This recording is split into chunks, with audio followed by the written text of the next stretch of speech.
Hi everyone, thank you for watching. On this segment, we're going to speak with Chef Steve about his new show coming up, The Gourmet's Garden. Steve, thank you for coming in. Thanks, Dan. Thanks for inviting me.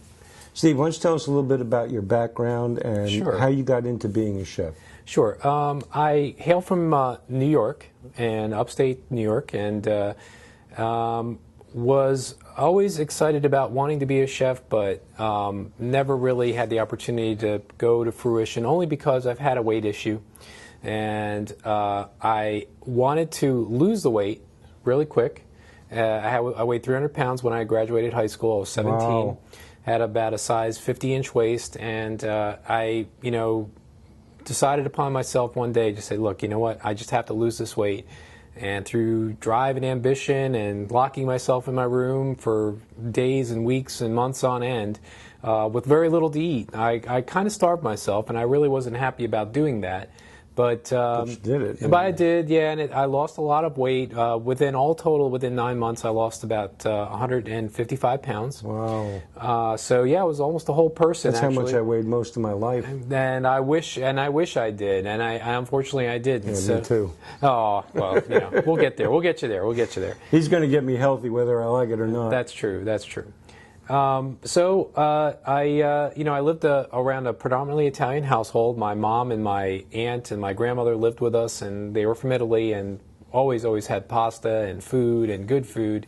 And I would always eat with them when I got home from school because they ate early, and I always had to eat with my parents when my dad got home later. So I had 2 meals, and that's kind of how it got to that point. But after I decided going through the motions, I went to art school, and then I went to culinary school after that. After I lost the weight, I decided to go to culinary school.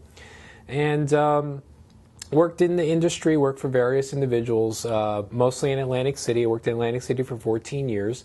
Worked for Merv Griffin. Wow. Worked for Donald Trump. That's impressive. Yeah, I worked for a lot of people, a lot of movers and shakers in the industry, and just had a great time working there. Moved to Louisiana after that and worked there for a number of years, and decided that we wanted to move back up in the Northeast area. And so I looked around the area, and we found that Martinsburg, Charlestown had a casino there, and I predominantly worked in casinos.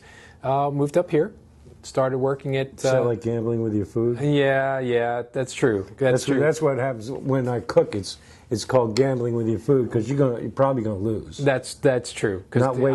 I hear Dan can burn toast, and he can also burn water, and so the 2 easiest things to cook he can burn. So I am seriously cooking challenged. that's true. Well, we're gonna try to change all that. We're gonna try to get Dan to cook something that's edible, and we'll see how that works out.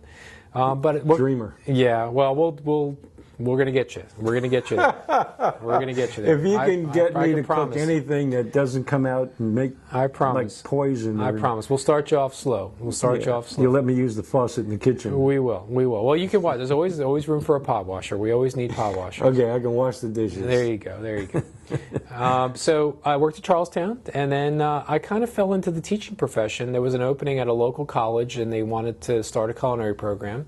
So I decided that I think it was time for me to make a transition into education. I've always wanted to do that, and just did it, and then developed a curriculum and program with Blue Ridge Community Technical College here in Martinsburg, and just have been there for the last 4 years and never wrote a grant before, and we had to write a grant, and just fashion a whole couple of programs up. So it's really interesting. It's fascinating. Now, why don't you tell us about this, The Gourmet's Garden, Sure. your new show, and what sets it apart from the other shows? Well, the concept was, we wanted I wanted to promote healthy eating, and I wanted to promote getting back to nature and agriculture, and really having a connection with the food that you produce and how you eat it.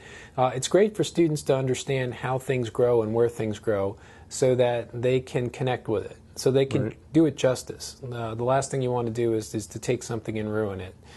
much like yourself, when you cook, we really want to do better than that. So we want to. It doesn't take much. Yeah, we want when we create something when it's made by nature, we want to take it and bring it to the next level. If that means just cutting it up and slicing it and putting something very light with it, or if that means taking it and changing it by cooking it or freezing it in some way. Mm-hmm. We want to bring it and do it justice. So that's kind of the concept of the show.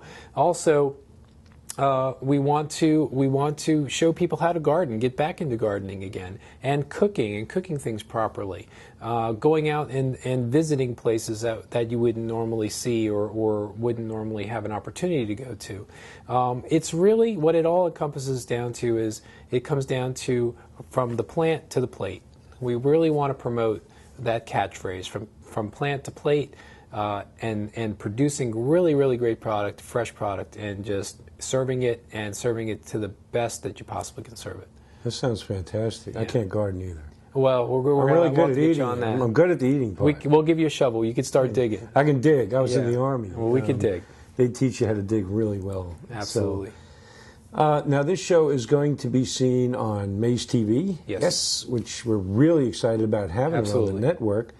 And you are in contact with some folks at PBS. Right.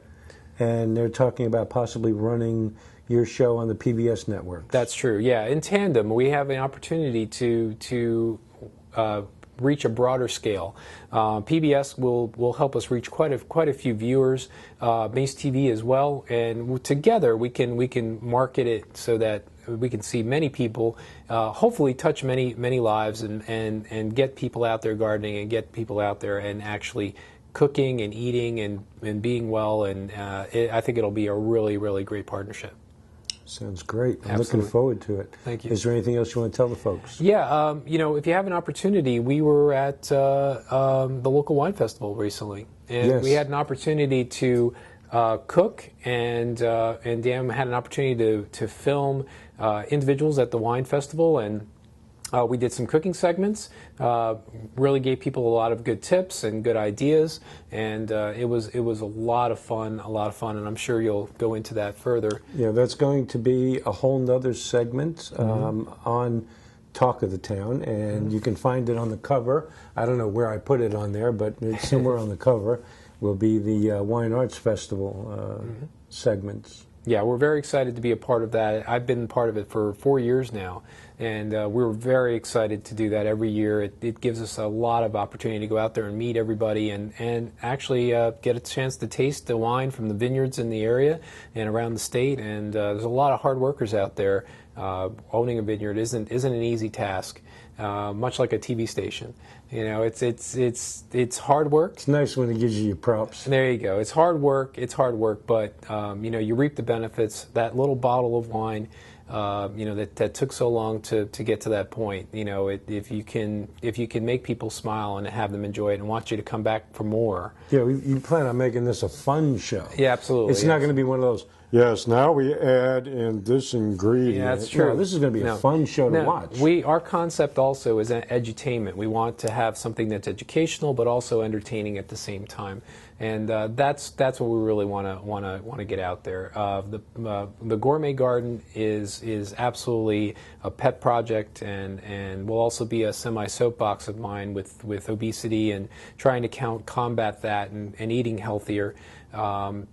Just get a chance, if you get a chance, to watch it on Mace TV, and you can see more about the Gourmet's Garden and our website, gourmetsgarden.com, and it's not up and running quite yet, but it will be soon, and you'll be able to see and click on shows as we produce them, and it's a great partnership, and we're really looking forward to it. Yeah, actually you can watch the show on Maze TV or the gourmetsgarden.com, and then hopefully PBS as well. Absolutely, so, absolutely. A lot of options, and we're hoping to have the first one on Maze TV before the end of June. Yes, very quickly. We're going to work very fast and try to get as many taped as we possibly can. And we have a couple of projects down the line with other restaurants and institutions in the area. So you're going to be able to see quite a bit. Yeah, you're going to be visiting other restaurants. Absolutely. It's not just Steve cooking. Yeah. He's going to take you to see the other chefs around all over the place. Absolutely. And we're starting out locally, and we're going to film the first one at the Purple Iris. The Purple Iris, right, with Chef Dan, and we're very excited to have him be in our premiere episode, and we're going to have a great time. Great area, a wow factor when you come walking in. I think you'll all be impressed, and I hope you tune in and see our first premiere episode. Yep, it's a show you don't want to miss. Thank you, Steve, for coming in. Thanks, Dan. Appreciate it. Sure. Looking forward to the show, and I hope you folks are looking forward to it as well. It's going to be a lot of fun to film and make, and I think it's going to be even more fun to watch. So thank you again, everybody, for watching. Check out the other shows on Talk of the Town and Mace TV. And have a good day, because there ain't no do-overs.